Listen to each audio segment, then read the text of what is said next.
New tonight, we are learning more about a fire Wednesday at the Union County Jail. Leaders say an inmate started the fire, and it's not the first time. 10 News reporter Ellis Roll joins us now with what we know about this fire, the cause, and what you learned from fire investigators. Ellis. Yeah, John Robin, they say it's the 5th time just this year that an inmate has started a fire, and for every one of those calls, officials say the fire started in the same spot, cell block. A Wednesday fire at the Union County Jail ignited from inside. Dispatch, can we get the fire department down here and assistance at the jail, please? Because apparently they're back there setting fires in A cell. Smoke coming from cell block A, started by an inmate. Yeah, because she said they're raising hell, so I guess just send whoever's not on traffic.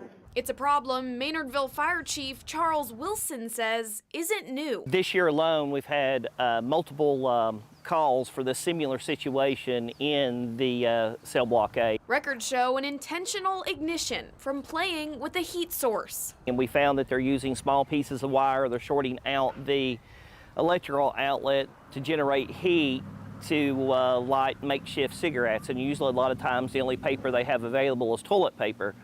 So going this way here, we're assuming that that's what they did in this case, is they used that as a way to start their fire for this. But records say smoke detectors weren't working. It does have a fire alarm system, but the fire alarm system wasn't activated. The smoke detectors were not picking up, and it was all systems normal, even though the amount of smoke that we had inside the facility.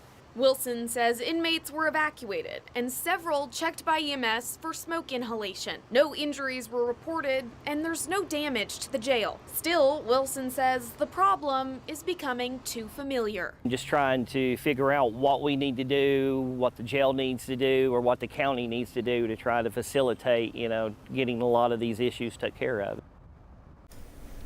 Now, the Union County Jail has had other problems in the past. We have reported extensively on the jail's repeated failures of state inspections, multiple inmate deaths inside the jail, and inmates escaping. Sheriff Billy Breeding oversees the jail.